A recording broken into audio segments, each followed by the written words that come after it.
அனைவருக்கும் இனிய காலை வணக்கம். இந்நிகழ்ச்சிக்கு தலைமை உரையாற்றிய ரெஸ்பெக்டட் பிடி சார் டிஆர்டி அவர்களுக்கும், இந்நிகழ்ச்சியை ஏற்பாடு செய்த அன்பு இல்லம் டைரக்டர் மற்றும் கோஆர்டினேட்டர்ஸ் அனைவருக்கும், மற்றும் இந்நிகழ்ச்சியில் கலந்து கொண்டு கேரியர் கைடன்ஸ் அளிக்கவிருக்கும் ஸ்பெஷல் இன்வைட்டீஸ் அனைவருக்கும், மாணவர்களாகிய உங்களுக்கும் எனது இனி பணிவான காலை வணக்கத்தை தெரிவித்துக் கொள்கிறேன். காலையில நம்ம இன்னைக்கு இந்த ப்ரோக்ராம் ஆரம்பிக்கும் போதே ஒரு அருமையான குரலோட நம்ம ஆரம்பிச்சாங்க. எனர்ஜெட்டிக் குரல். நம்ம ஒவ்வொருத்தரும் நம்மளுடைய ட்ரீமை நோக்கி எந்த மாதிரி நம்மளோட ஆஸ்பிரேஷன் இருக்கணும் அப்படிங்கிறதுக்கு அந்த குரல் வந்து ரொம்ப ஒரு எடுத்துக்காட்டா இருந்தது. நம்ம சின்ன வயசுல பாத்தீங்கன்னா உன்னோட ட்ரீம் என்னன்னு கேட்டா ஒவ்வொருத்தரும் பெரிய ஆசை தான் சொல்லியிருப்போம். யாரோட ஆசைகளும் சின்ன சின்ன ஆசையா இருந்திருக்காது. ஐஏஎஸ் ஆபீசர் ஆகணும், ஐபிஎஸ் ஆகணும், பெரிய ஆண்டர்பிரனர் ஆகணும், அந்த மாதிரி ஒவ்வொருத்தரோட ட்ரீமும் பெருசா இருக்கும். காலப்போக்குல கொஞ்ச நாள் ஒரு 7th 8th ஸ்டாண்டர்ட் வரும்போது ஒரு 50% ஆஃப் தி ஸ்டூடண்ட்ஸ் 25% அதுல போயிடுவாங்க. நெக்ஸ்ட் 12th வரும்போது அதுல ஒரு 75% ஆஃப் தி ஸ்டூடண்ட்ஸ் வந்து வைப் அவுட் ஆயிருவாங்க. மீதி இருக்கக்கூடிய அந்த 25% மட்டும்தான் அவங்களோட கோலை நோக்கி பயணிக்கிறாங்க.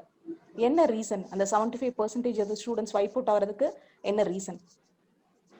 அதுல ஒரு 20% பாத்தீங்கன்னா பாதி பேர் என்ன பண்ணுவாங்க அப்படின்னு பாத்தீங்கன்னா, இவ்வளவு கஷ்டமா இதை படிக்கிறதுன்னு சொல்லிட்டு அந்த கோலை நினைச்சு அதோட கஷ்டத்தை பார்த்து விலகி ஓடுறவங்க கொஞ்சம் பேர்.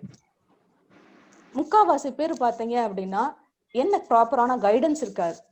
நான் இந்த துறைக்கு போகணும், இப்படி நான் அச்சீவ் பண்ணணும் அப்படின்னா அதுக்கு எனக்கு சரியான வழிகாட்டுதல் இருக்காது. அந்த மாதிரி வழிகாட்டுதலுக்கு உண்டான அத்தனை பேர்த்துக்கும் என்ன பண்ணணும் அப்படிங்கிறதுக்கான உண்டான ஒரு ப்ரோக்ராம் தான் இது.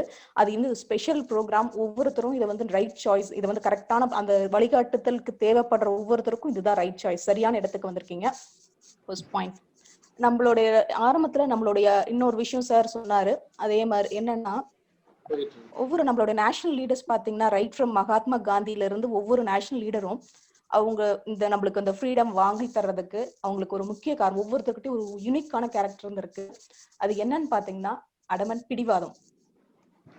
அவங்க பிடிவாதமா இருந்த காரணத்தினால மட்டும்தான் நம்மளுக்கு ஃப்ரீடம் வாங்கி தர முடிஞ்சது. அந்த மாதிரி நம்ம ஒவ்வொருத்தரும் நம்ம சூழ்நிலைகள் வெவ்வேறு காரணங்களுக்காக நம்மளோட சூழ்நிலைகள் இருக்கலாம்.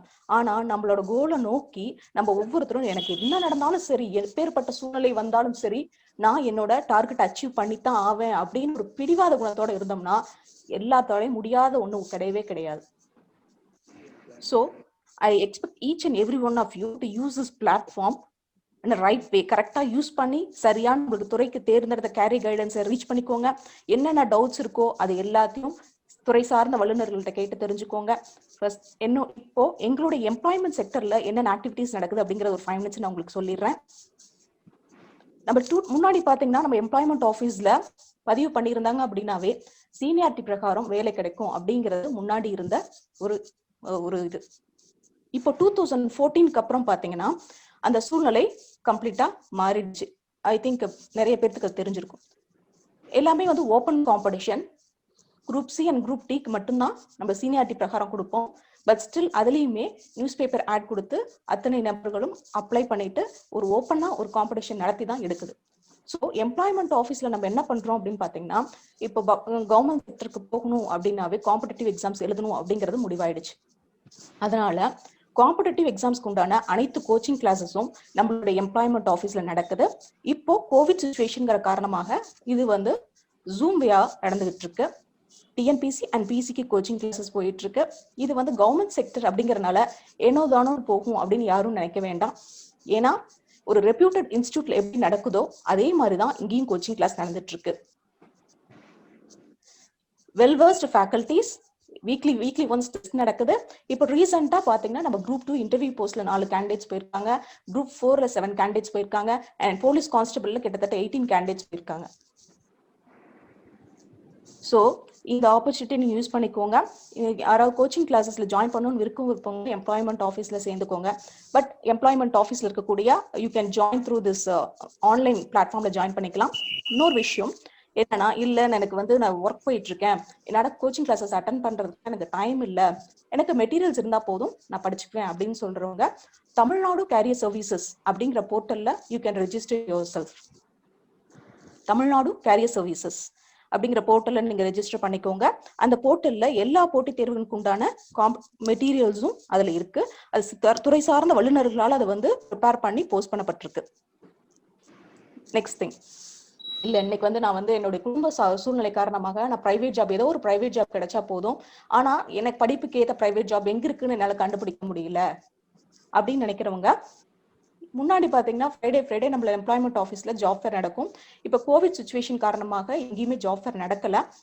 அதனால இதுவுமே இப்போ ஆன்லைன்னா வந்திருக்கு. டிஎன் பிரைவேட் jobs.tn.gov.in அந்த போர்ட்டல்ல பாத்தீங்கன்னா ஆல் ஓவர் தமிழ்நாடுல இருக்கக்கூடிய எம்ப்ளாயிஸ் எல்லாருமே அவங்களுடைய வேகன்சிஸை போஸ்ட் பண்ணியிருக்காங்க. அந்த வேகன்சில அவங்க வந்து என்ன குவாலிஃபிகேஷன் வேணும், அவங்களுடைய சேலரி என்ன கொடுக்க போறாங்க, அவங்களுடைய எக்ஸ்பெக்டேஷன்ஸ் என்ன, அது எல்லாமே ஒவ்வொரு போஸ்ட்டுக்கும் அவங்க போஸ்ட் பண்ணியிருக்காங்க. ஸோ நீங்க ஒரு கேண்டிடேட்டா நீங்க ரெஜிஸ்டர் பண்ணிக்கிட்டீங்க அப்படின்னா தமிழ்நாட்டில் இருக்கக்கூடிய எந்த எம்ப்ளாயரையும் நீங்க பார்க்கலாம், என்ன வேகன்சி இருக்கு, நீங்க அதுக்கு எலிஜிபிளா, அவங்க கிட்ட நீங்களோட எம்ப்ளாயரோட கான்டாக்ட் நம்பரை நீங்களே எடுத்துக்கலாம், எடுத்து கால் பண்ணி கேட்கலாம். நீங்க இந்த போஸ்ட் பண்ணிருக்கீங்க, நான் அதுக்கு வந்து அப்ளை பண்ணிருக்கேன், can you see my profile நீங்க கேட்கலாம். இல்ல நீங்க வந்து என்விரான்மெண்ட் பத்தி நீங்களே தெரிஞ்சுக்குவீங்களா, என்ன வந்து 2 years எக்ஸ்பீரியன்ஸ் இருக்கு சார், எனக்கு வந்து இன்னும் கொஞ்சம் வந்து நீங்க வந்து சேலரி இன்க்ரீஸ் பண்ண தெரியுமா, நீங்க நெகோஷியேட் பண்ணி கேட்கலாம். You can call to the employer directly. So அந்த போர்ட்டலை நீங்க யூஸ் பண்ணிக்கோங்க, privatejobs.tn.gov.in. அடுத்தது, இல்ல நான் வந்து ஆண்டர்பிரனரா போகணும், அதுக்கு எனக்கு கொஞ்சம் திறமை இருக்கு, ஆனா இன்னும் கொஞ்சம் நான் திறமையை வளர்த்துக்கிட்டா தான் எனக்கு வந்து ஆண்டர்பிரனரா ஆக முடியும், அதனால திறனை வளர்த்துக்கணும் அப்படின்னு நினைக்கிறவங்க tnskills.tn.gov.in இந்த gov.in இந்த போர்ட்டல்ஸ் எல்லாத்தையும் நீங்க வந்து நோட் பண்ணிக்கோங்க. இப்ப நான் சொல்றது மட்டும் இல்ல, பின்னாடி வரக்கூடிய ஒவ்வொரு துறை சார்ந்தவங்களும் நிறைய விஷயங்கள் உங்களுக்கு சொல்லுவாங்க. அதையெல்லாம் ஒரு பென் அண்ட் பேப்பர் எடுத்து நோட் பண்ணிக்கோங்க. சின்ன சின்ன விஷயங்களும் உங்களுக்கு யூஸ்ஃபுல்லா இருக்கும். tnskills.tn.gov.in அந்த போர்ட்டல்ல பாத்தீங்கன்னா உங்களுக்கு பக்கத்திலேயே என்ன யார் ஸ்கில் ப்ரொவைடர்ஸ் இருக்கா, என்னென்ன மாதிரி ட்ரைனிங் கொடுக்குறாங்க, அந்த விஷயத்த நீங்க பார்த்து தெரிஞ்சுக்கலாம்.